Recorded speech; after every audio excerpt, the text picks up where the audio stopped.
చాలా పెద్ద చర్చ ఇది. వారు చెప్పినట్టు ఇంతకు ముందు. నాకు కులం లేదు కదా అనిపిస్తున్నది ఇప్పుడు. చాలా విచిత్రంగా నేను మాలమానాడు అధ్యక్షుడిని, జాతీయ అధ్యక్షుడిని. నేను మా స్కైలాబ్‌తో అంటున్నా. కుల సంఘం నాయకుడు కుల నిర్మూలన మీటింగ్‌కు రావడం. చాలా విచిత్రంగా అనిపించినా అసలు ఈ ఫీల్‌ని చూస్తే ఇప్పుడు అనిపిస్తున్నది ఏందంటే నాకు కులం కాని కులం ఒకటి ఉన్నది కదా అని. దీంట్లో అన్ని కులాల వాళ్ళు ఉండొచ్చు. ఓసీలు ఉండొచ్చు టెక్నికల్‌గా రాజ్యాంగం ప్రకారం. తర్వాత ఎస్సీలు ఉండొచ్చు, ఎస్టీలు ఉండొచ్చు. ఇప్పుడు కలిసినాక ఇద్దరు వీరు వారవ్వచ్చు, వారు వీరవ్వచ్చు. కానీ వారు చెప్పింది నాకోటి ఇప్పుడు భయమవుతున్నది. పెద్దలు చెప్పింది కులాంతర వివాహం చేసుకొని దేశాంతరం పోయి నుంచి ఖండాంతర వివాహం చేసుకున్న తన కూతురు నేపథ్యం చూస్తే మరి నా కూతురు పరిస్థితి ఏందని చూస్తుంది ఇప్పటికీ. ఎందుకంటే నా కూతురు ఇప్పుడు యుఎస్లో ఉంది, రేపు ఇంకా నుంచి ఖండాంతరం అయిద్దని. అంటే కులాంతర వివాహాలు చేసుకుంటే అంతరాలు పెరుగుతాయా ఏంటని ఒక భయం. కానీ ఇది మానవత్వం, ఇది మనిషి. నాకు తెలియకుండా జరిగిందని చెప్పను, కానీ అంత తెలివిగా ఉన్నప్పుడు జరిగిన పెళ్లి మాత్రం కాదు మా ఇద్దరిది. ఎందుకంటే మామూలుగా వ్యక్తులను చూస్తే అందరు అభిమానిస్తారు. మొదటగా ఎవరైనా చూస్తే అభిమానిస్తారు, అభిమానించిన తర్వాత ఇష్టపడతారు. ఆ లెవెల్ వరకు ఓకే, భరించేది అది. కానీ ప్రేమించడం అనేది చూసిండ్రాను, అది చాలా కష్టమైన పనే. ఎంతో ఇష్టమైతేనే చేసే పని. సరే, ఆ విధంగానే మా ఇద్దరి మధ్యన స్నేహం పెరిగింది. ఇప్పటికీ తను స్నేహితురాలుగానే ఉండడం సంతోషం, భార్యగా లేకపోవడం. ఇదే క్యాంపస్లోనే మేమిద్దరం కలిసినాం.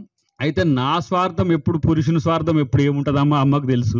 మా అమ్మగా అన్నది దాని ప్రేమ కోసం పెంచుకున్నది, ఈమెకేసింది, ఈమె పెంచుకుంటున్నది. ఇదే నా జీవితం. రేపు మళ్ళీ నా పిల్లలు మమ్మల్ని అంటే మాతృకేంద్రక సమాజం అని చెప్పడానికి ప్రయత్నం చేస్తున్నా నేను. ఉత్పత్తికి పునరుత్పత్తి, ప్రత్యుత్పత్తి ఎవరికి ఉంటుందో వారిదే సృష్టి, అదే సృష్టి. అంటే ఈ దేశం మహిళది, ఈ ప్రపంచం మహిళది అని చెప్తే పురుషాధిక్య సమాజంలో మరి పురుషులందరూ కూడా జర మొత్తం ఖడ్గాలు తీసి ఖండికలు చేసే ప్రయత్నం చేస్తారు. కానీ అది బ్యూటీ. మహిళనే ఈ సమాజాన్ని మరింత తీర్చిదిద్దే భవిష్యత్తు అనేది చాలా లేటుగా తెలుసుకున్న తర్వాత పురుషాధిక్యాన్ని చంపుకునే పరిస్థితిలో ఉన్నా ఇప్పుడు నేను. అంటే మగవాడే సుప్రీం, మగవాడు మాత్రమే సుప్రీం అనే స్థితి నుంచి సమాజం మారుతున్నది. దానిలో కులాంతర వివాహాల వల్ల ఈ ఇద్దరి మధ్యన సఖ్యత, ఇద్దరు సమానం అనే భావన ఎక్కువ పెరుగుతుంది అనేది నేను గమనించిన తర్వాత. ఈ ట్రెడిషనల్ పెళ్లిలు ఏవైతే ఉంటాయో వాటిల్లో కొంత ఆధిపత్యం పురుషుల వైపు ఇట్లా ఉండే పరిస్థితి. కానీ నేను ఒక్క మాట మీతో షేర్ చేసుకోవాల్సిన అవసరం ఉంది.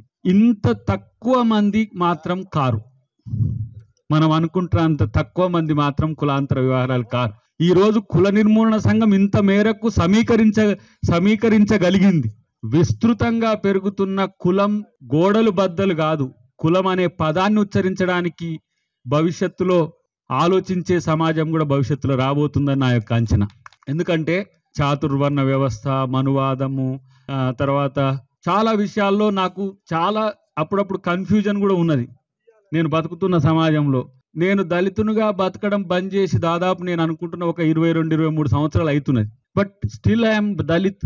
అంటరానితనం ఉన్నది అన్నట్టుగా అంత పెద్ద నాయకులు దళిత నాయకులే అనుకున్నాడు, మరి అంటరానితనం లేకపోయినా దళితున్నే అనుకోవడం. ఇది ఒక డిఫరెంట్గా ఉన్నది. కల్ట్ని పెంచాల్సిన బాధ్యత పెద్దలందరూ తీసుకోవాల్సిన అవసరం ఉంది. నేను దీనికి నా వంతు కృషిగా ఏం చేయమన్నా దానికి సిద్ధమే. ఎందుకంటే రేపటి రోజులు మనం ముందు కనబడుతున్నాయి. అయినా సరే కులం ఒక బ్యారియర్ కూడా కాదు వాస్తవానికి. దీన్ని ఒక సిస్టమైజ్డ్ చేయడం వల్ల వచ్చిన ఒక అనార్కిక్ ఒక ట్రెడిషన్ ఎందుకో ఇంకా కొనసాగుతుండడం బాధాకరమైనప్పటికి కూడా నేను అనుకుంటూ ఒక 10-15% ఆఫ్ ది ఇండియన్సో లేకపోతే ఇండియన్ కల్టో ఇతర దేశాల్లో ఉన్న వాళ్ళలో ఈ ప్రాక్టీసెస్ను కొంత ఎక్కువ చేస్తుండొచ్చు. కానీ భారతీయుల్లో కూడా కులం ప్రాధాన్యత తగ్గుతున్న సమయంలో ఇక కొంతమంది మిత్రులు, మనం ఇక్కడ మాట్లాడుకోవద్దో స్వేచ్ఛ ఉంది కదా, వాడు పాత రాతి యుగానికి తీసుకుపోతుండు దరిద్రుడు, లేకపోతే శిలాయుగానికి తీసుకుపోతున్నాడు. అసలు మనిషి అనేటోడు బతుకుతున్న కొద్దీ మనిషిని మాత్రమే చంపేదే కులం, మానవత్వాన్ని చంపుతున్నదే కులం. ఇప్పుడు ఈ జంటను చూసిన నేను, పెళ్లి చేసుకోవడానికి ఇన్ని తిప్పలా, ఇన్ని ఘాట్లు పడాలి, కత్తులు, రాడ్లు, అంటే వాడు అంత దరిద్రుడు అన్నట్టు, అవతల వైపోడు, కనీసం మానవత్వం లేని వ్యక్తిత్వం అన్నమాట. కాబట్టి మా పెళ్లి అయితే పెద్దగా స్పర్ధలతోనో దూరాలతోనో జరగలేదు. అదృష్టం. వారి వైపు కుటుంబమైన మా వైపు కుటుంబాన్ని ఇప్పటికి కూడా మేము ఎంజాయ్ చేస్తాం. బట్ నేను మాత్రం అనుకుంటున్నది ఏంటంటే, దీన్ని ఒక ట్రెడిషన్గా ఇప్పుడు మీరు ఒక డేని 26th January అనేది గణతంత్ర దినోత్సవం రోజు మీరు దీన్ని మొదలుపెట్టిన పరిస్థితి గమనించినాక అవసరమైతే దాన్ని వివిధ ఇంపార్టెంట్ సందర్భాల్లో కూడా జరపగలిగితే బాగుండు అనేది ఒక ఆలోచన వస్తున్నది. ఇది రేపటికి మరింత ప్రాచుర్యం పొందాల్సిన పరిస్థితి ఉన్నది. మేము ఎవ్వరం మీకు నేనొక్కనే కాదు, మంత్రులు ఉన్నారు, ఎమ్మెల్యేలు ఉన్నారు, ఎంపీలు ఉన్నారు బ్రాండ్ అంబాసిడర్గా రావడానికి. ప్రభుత్వంలో కూడా చాలామంది ఇంటర్ క్యాస్ట్ పెళ్లి చేసుకున్న వాళ్ళు ఉన్నారు. వాళ్ళందరూ కూడా రేపు మనం దీన్ని ప్రచారం అనే దానికంటే కూడా ఇది ఒక ఉద్యమం మాదిరిగా సాగాల్సిన అవసరం ఉందని చెప్పక తప్పదు. చివరగా ఒక్క మాట మాత్రం చెప్పి ముగిస్తాం మిత్రులారా. మనిషి మానవత్వం అనే దానికి ఒక రోజున కులం అడ్డుగోడ అయితే, ఒక రోజున మతం అడ్డుగోడ అయితే, ఇంకొక రోజున ప్రాంతం అడ్డుగోడ అయితే, మానవత్వం ఉన్న ప్రతి మనిషి ఎప్పుడూ సమాజాన్ని సంస్కరిస్తూనే వస్తున్నాడు.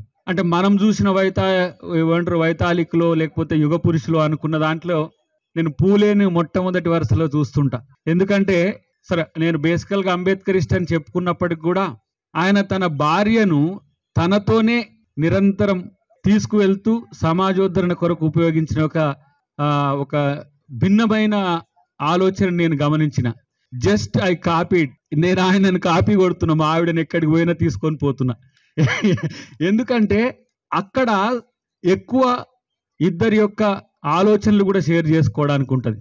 కానీ సమాజంలో ఇంకా స్త్రీ కులాంతర చేసుకొని మతాంతర చేసుకొని ఈ స్త్రీ అంతరం పెంచకుండా మరింత దీంట్లోనే అంతర్భాగంగా మనం ఒక కార్యాచరణ తీసుకుంటే మంచిదని చెప్పి తెలియజేస్తున్నా. ఇప్పుడు ఇట్లున్నాం, రేపు ఇంకా కొంచెం మంచిగానే అవుతాం. మంచిగా అయితే మీ ఉద్యమానికి కూడా నేను ఆర్థిక సహకారం కూడా చేసే ప్రయత్నం చేస్తా. ఎందుకంటే రియల్గా ఆలోచిస్తే నేను చేయాల్సింది ఇదే. I'm accidental moment leader, accidental politician అయినా, కానీ అది కంటిన్యూ చేయాల్సిన పరిస్థితి. అంటే రాజకీయ నాయకుడిని కాకపోతే కూడా నా జీవితంలో కొన్ని మిస్ అవుతుంటే, నాకు ఒక రాజకీయాల పట్ల ఒక మంచి ఆలోచన లేదు అప్పుడు నేను మూమెంట్ చేస్తున్నప్పుడు. కానీ రాజకీయాలే మహోత్కృష్టమైనప్పుడు, పాలకుడే నిజమైన మానవీయ కోణంతో పాలిస్తే, లేదంటే రాజ్యాంగబద్ధ రాజకీయాలే కనుక ఉంటే, ఈ అంతరాలన్నిటినీ దొంతరలన్నిటిని తొలగించే పాలకులు వచ్చే రోజు భవిష్యత్తులో రావాలని కోరుకుందాం. అటువైపుగా మీరు వేసే ప్రతి ప్రయత్నానికి అద్దంకి దాయకర్గా నేను మీతో ఉంటా అని చెప్పి పెద్దమ్మకు, మా అధ్యక్షురాలికి వాదాయిస్తూ, పెద్దలందరికీ కూడా, అందరి పేర్లు చాలామంది తెలిసిన వాళ్ళు ఉన్నారు, మీ అందరికీ వాదాయిస్తూ ఏం చెప్పాలి ఇప్పుడు నేను చెప్పు రమేష్. ఈరోజు ఒక మంచి రోజుగా నా లైఫ్లో కూడా గుర్తుపెట్టుకుంటా, భవిష్యత్తుకు మరింత మీతో కలిసి ఉంటా అని చెప్పి తెలియజేస్తాను. Thank you very much.